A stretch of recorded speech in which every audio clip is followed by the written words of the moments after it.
अस्सलाम वालेकुम। आज हमारा लेक्चर नंबर 3 है और लेक्चर नंबर 2 और लेक्चर नंबर 1 में मैंने नॉर्मल डिस्ट्रीब्यूशन का आप लोगों को इंट्रोडक्शन दिया है, जिसमें हम लोगों ने पढ़ा है कि नॉर्मल डिस्ट्रीब्यूशन क्या होती है और नॉर्मल डिस्ट्रीब्यूशन की प्रॉपर्टीज़ क्या होती हैं। ठीक है, प्रॉपर्टीज़ सारी हम लोगों ने पढ़ी हैं नॉर्मल डिस्ट्रीब्यूशन की, और स्टैंडर्ड नॉर्मल डिस्ट्रीब्यूशन के बारे में पढ़ा है। और आज हम नॉर्मल डिस्ट्रीब्यूशन की कुछ चैप्टर नंबर 10 की कुछ एग्जांपल्स करेंगे। एग्जांपल्स में मैं आप लोगों को एग्जांपल्स के सॉल्यूशन करवाऊंगी कि एग्जांपल्स या क्वेश्चन हम नॉर्मल डिस्ट्रीब्यूशन के कैसे सॉल्व करते हैं, और क्वेश्चन सॉल्व करने के लिए हम लोग प्रॉपर्टीज़ कैसे यूज़ कर सकते हैं। क्वेश्चन सॉल्व करते हुए प्रॉपर्टीज़ का यूज़ सीखेंगे आज हम, और देन फिर होमवर्क के तौर पे एक्सरसाइज के कुछ क्वेश्चंस आप लोगों को दिए जाएंगे, जो कि आप लोग करके मुझे व्हाट्सएप ग्रुप में शेयर करेंगे। ठीक है, तो हम लोग स्टार्ट करते हैं। एग्जाम्पल है, फर्स्ट एग्जाम्पल है 10.1।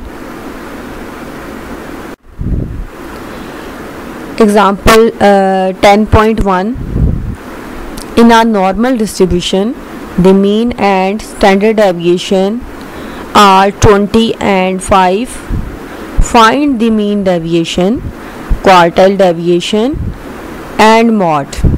ठीक है, क्वेश्चन में आप लोगों को जो इन्फॉर्मेशन गिवन है वो है मीन यानी म्यू और स्टैंडर्ड डेविएशन यानी sigma.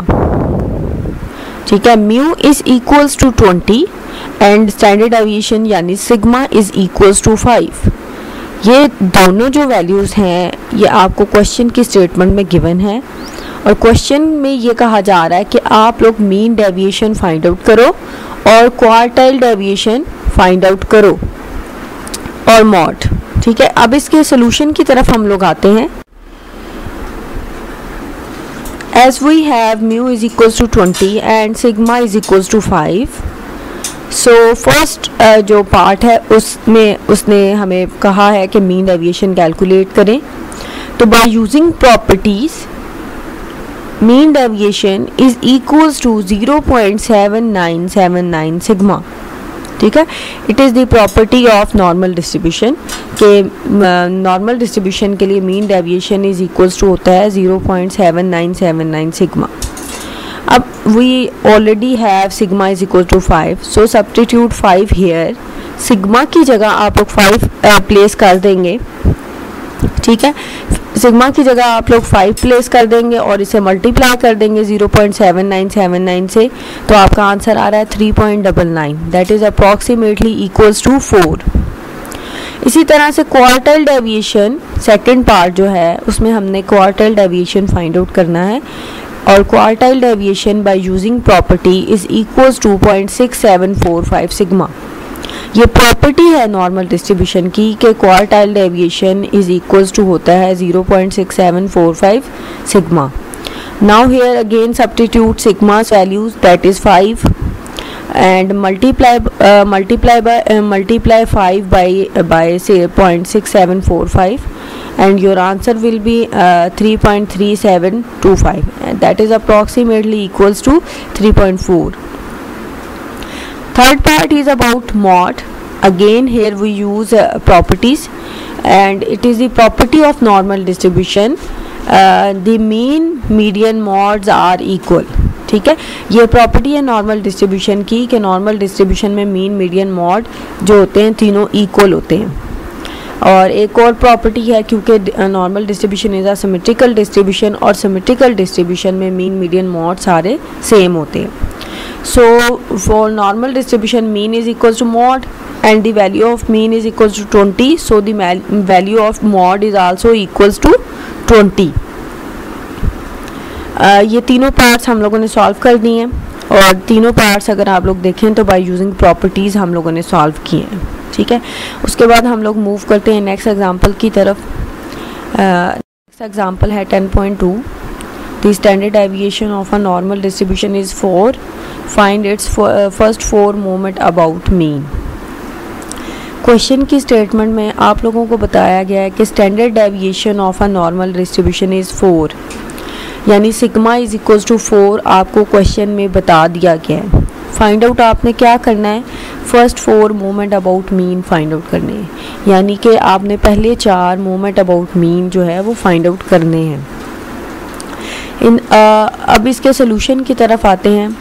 As we already have known in a normal distribution all the odd order moment about mean are 0। ठीक है, this is the property of normal distribution. Again here we use another property of normal distribution. कौन सी property हम लोग यहाँ पे use कर रहे हैं कि all the odd order moments about mean are 0। सारे के सारे ऑड जो मोमेंट्स होते हैं वो नॉर्मल डिस्ट्रीब्यूशन के लिए 0 होते हैं। सो 4 हमने मोमेंट्स फाइंड आउट करने हैं। क्वेश्चन की स्टेटमेंट में वो कह रहा है फर्स्ट 4 मोमेंट। फर्स्ट 4 मोमेंट से मुराद ये है कि μ1, μ2, μ3, μ4 ये फाइंड आउट करने हैं। आप लोग ऑलरेडी पहले जो है मूवमेंट्स पढ़ चुके हो और आप लोगों को पता है कि म्यू जो है हम लोग पॉपुलेशन के लिए डिनोट करते हैं और एम जो है हम लोग सैंपल के लिए डिनोट करते हैं।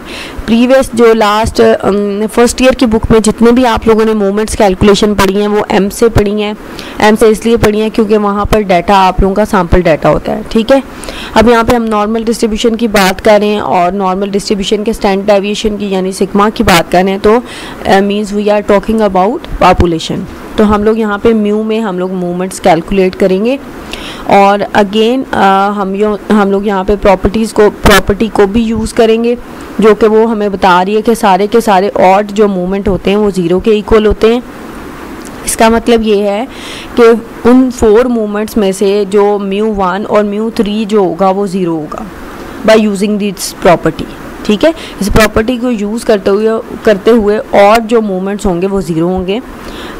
नाउ इवन मूवमेंट्स की तरफ आते हैं। अच्छा, ये again this is the property μ2।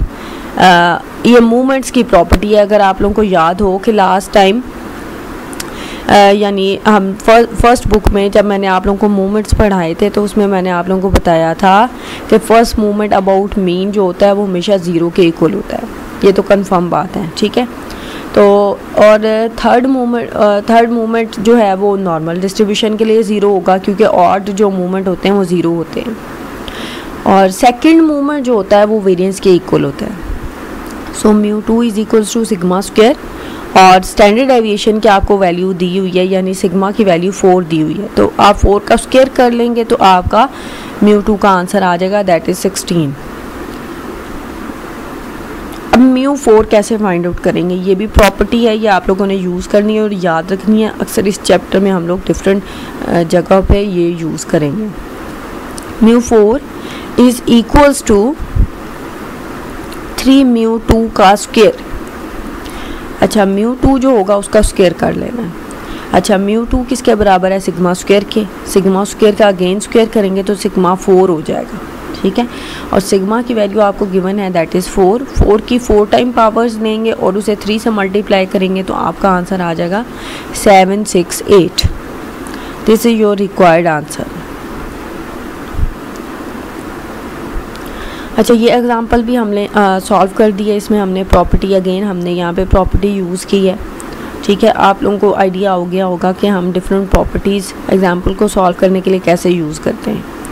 ठीक है, उसके बाद नेक्स्ट एग्जाम्पल की तरफ हम लोग मूव करते हैं। एग्जांपल है 10.3। इम्पॉर्टेंट एग्जांपल है, शॉर्ट क्वेश्चन के तौर पे भी हम लोग इसे यूज़ कर सकते हैं।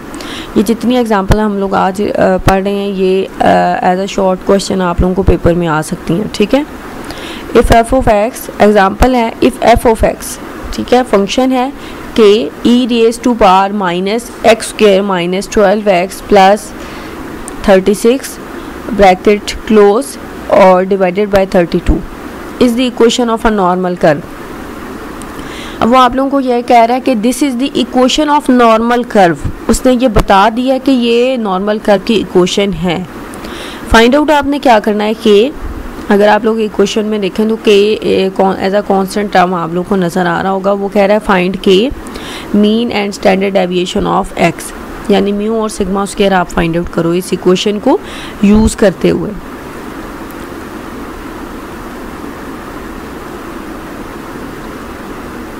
अच्छा, सिंस अब सोल्यूशन की तरफ हम लोग आते हैं।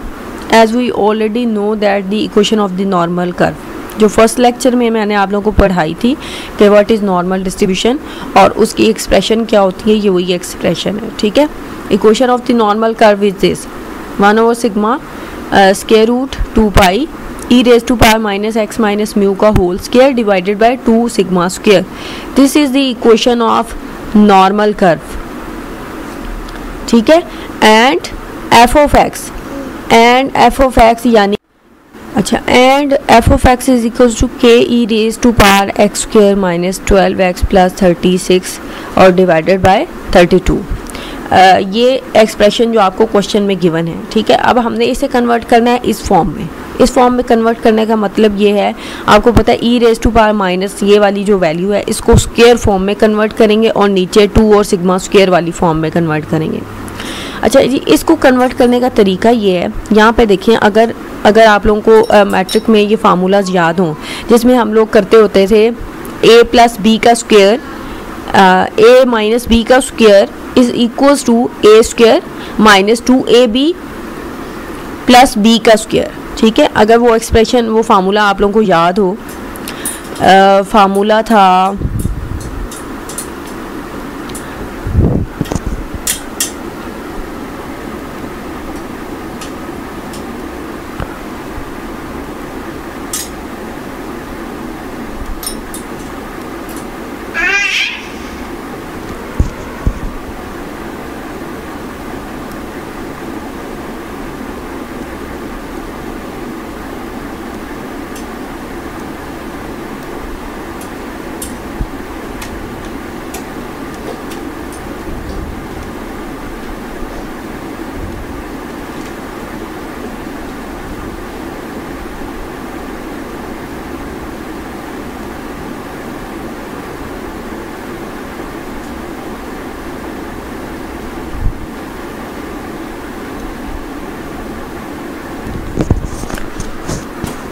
प्लस और माइनस में दोनों में ये फार्मूला होता था। अगर प्लस होगा तो ये 2ab क्रॉस प्रोडक्ट टर्म जो होगी वो प्लस में आएगी, और अगर इधर माइनस होगा तो ये क्रॉस प्रोडक्ट टर्म माइनस में आएगी।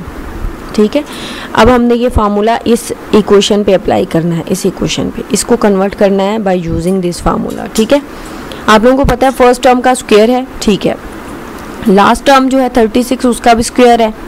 अब हमने ये चेक करना है माइनस वाली जो टर्म बन रही है वो इन दोनों की क्रॉस प्रोडक्ट टर्म बन रही है, यानी अगर ये 36 का स्क्वायर 6 हो जाए और ये x हो जाए तो सेंटर में क्या आएगा, minus 2 6x।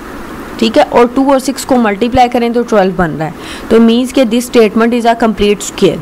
It can be written as x minus 2 का x माइनस 6 का होल स्क्वायर। अब आप इस टर्म को बेशक ओपन करके देख लें तो आपकी इन रिजल्टेंट जो रिवर्स में ये वाली इक्वेशन बन रही होगी। ठीक है, so this equation can be written as x minus 6 का whole square divided by, now 32 को हमने कन्वर्ट करना है। 32 में से अगर हम लोग 2 सेपरेट करें, ठीक है, 32 को अगर आप लोग 2 पे डिवाइड करें तो आपका 16 बच रहा है। ठीक है, 2 इंटू 16, तो 16 कैन बी रिटन एज 4 का स्क्वायर। ठीक है, अब हम इस इक्वेशन को कंपेयर करेंगे इक्वेशन 1 के साथ जो कि ओरिजिनल नॉर्मल डिस्ट्रीब्यूशन की इक्वेशन है। By comparing equation 1 and equation 2 we get, अगर हम इन दोनों इक्वेशंस को कंपेयर करें तो यहाँ पे हम पहले ये वाली टर्म को कंपेयर कर लेते हैं, ई की पावर वाली। ई दोनों में ई है, माइनस साइन है, एक्स है, माइनस म्यू है और यहाँ पे क्या है 6, so mu is equals to 6। अच्छा, स्लैश है, 2 है और सिग्मा स्क्वायर और नीचे क्या है 4, इसका मतलब ये कि सिग्मा इज इक्वल्स टू क्या है 4। अच्छा, आप फर्स्ट में आ जाते हैं और k इज इक्वल्स टू क्या है 1/सिग्मा 2 पाई स्क्वायर रूट। अब इसमें जो अननोन वैल्यूज़ हैं वो है सिग्मा की। सिग्मा हमने ऑलरेडी बाय कंपेयरिंग जो है वो फाइंड आउट कर लिया, दैट इज़ 4, तो हम लोग सिग्मा की जगह यहाँ पे 4 सब्स्टिट्यूट कर देंगे। ठीक है, ये क्वेश्चन हमने एग्जाम्पल हमने सॉल्व कर लिया है। और इसका तरीका मैंने आप लोगों को बता दिया कैसे इसको सॉल्व करेंगे। हम इसको बाइनोमियल फॉर्म, हम इसको नॉर्मल कर्व की इक्वेशन की फॉर्म में कन्वर्ट करने की कोशिश करेंगे और ओरिजिनल नॉर्मल कर्व की इक्वेशन। अच्छा जी, इसके बाद बेटा नेक्स्ट एग्जांपल है example 10.4। In a normal distribution the second moment about mean is 15। ठीक है, क्वेश्चन में आपको गिवन है in a normal distribution the second moment about mean is 15। इसका मतलब ये है कि μ2 इज़ इक्वल्स टू 15। ये आपको क्वेश्चन की स्टेटमेंट में गिवन है। ठीक है, फाइंड आउट आपने क्या करना है, third and fourth moment about mean. आपने थर्ड और fourth moment about mean find out करना है। सेकंड ऑप्शन में वो कह रहा है find out B1 and B2, beta 1 and beta 2। ठीक है, सोल्यूशन की तरफ हम लोग आते हैं।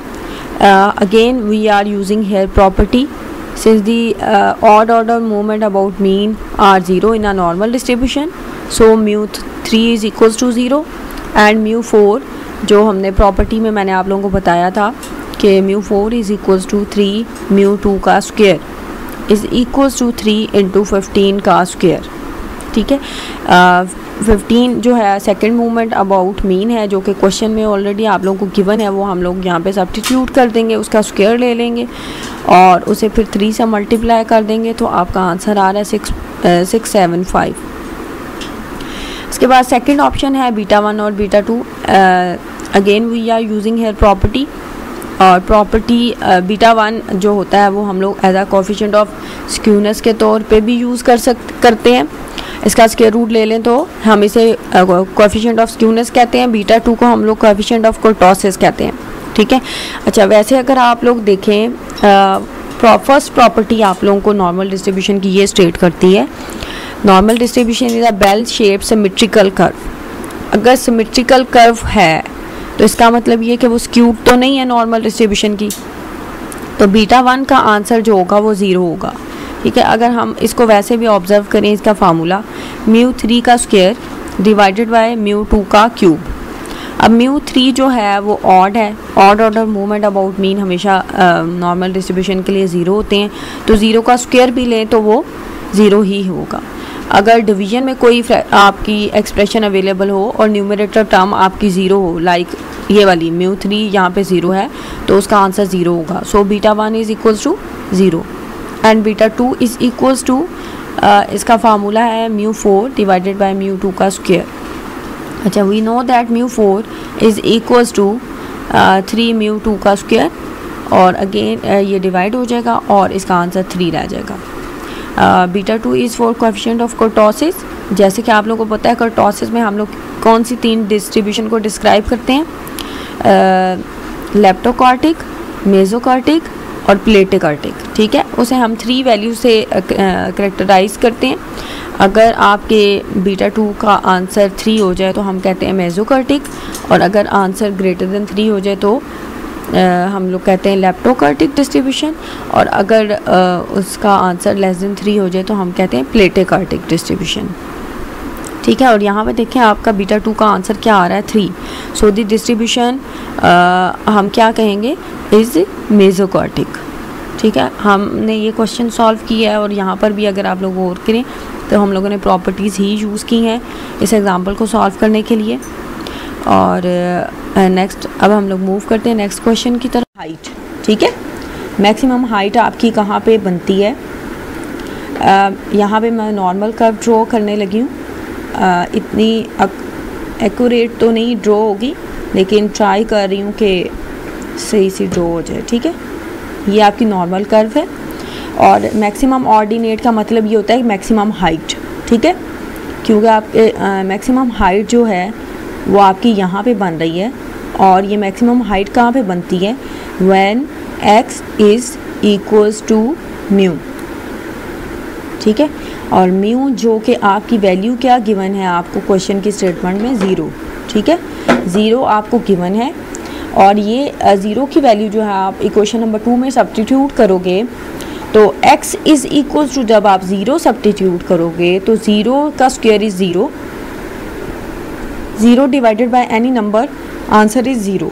e रेज टू पावर 0, अगर आप लोग इसे कैलकुलेटर पे इसे सॉल्व करें तो e रेज टू पावर 0 का आंसर होता है 1। अच्छा 2 पाई, और पाई की वैल्यू होती है 3.14159, ये आप लोगों को ऑलरेडी पता है। अच्छा इसे मल्टीप्लाई कर देंगे 2 के साथ, उसका स्क्वायर रूट ले लेंगे, देन 1 पे उसे डिवाइड कर देंगे, तो आपका आंसर आ रहा है 0.39894। अब आपने इसको करेक्ट टू 2 डेसिमल प्लेस में कन्वर्ट करना है, तो आपका आंसर होगा 0.40, क्योंकि 2 डेसिमल प्लेसेस तक रखना है तो आपने इसे 9 पे कट लगाना है। कट लगाने का मतलब ये कि इसका जो लास्ट डिजिट है 8 दैट इज़ ग्रेटर देन 5, तो आप 9 को इंक्रीज़ करेंगे बाय 1 इंक्रीज़ करने का मतलब ये है कि ये 39 की बजाय 40 हो जाएगा। This is your answer.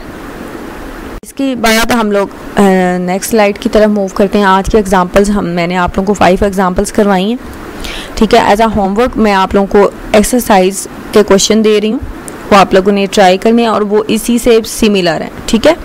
Question 10.1 A part B part, question 10.2 A part B part, question 10.4 A part, ये आपने तीनों क्वेश्चन करने हैं।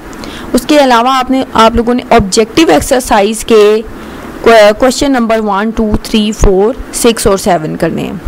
ऑब्जेक्टिव एक्सरसाइज होती है ना आप लोगों की, एक तो फुल फ्लेज लॉन्ग क्वेश्चन की एक्सरसाइज होती है, उससे पहले आपकी ऑब्जेक्टिव एक्सरसाइज भी होती है। तो ऑब्जेक्टिव एक्सरसाइज के आपने 1, 2, 3, 4, 6, 7 क्वेश्चन करने हैं, और लॉन्ग क्वेश्चन में आपने 10.1 का ए और बी पार्ट, 10.2 का ए और बी पार्ट और 10.4 का ए पार्ट करना है। ये आपका होमवर्क है, ये आप लोगों ने करके मुझे व्हाट्सएप ग्रुप में सेंड करना है।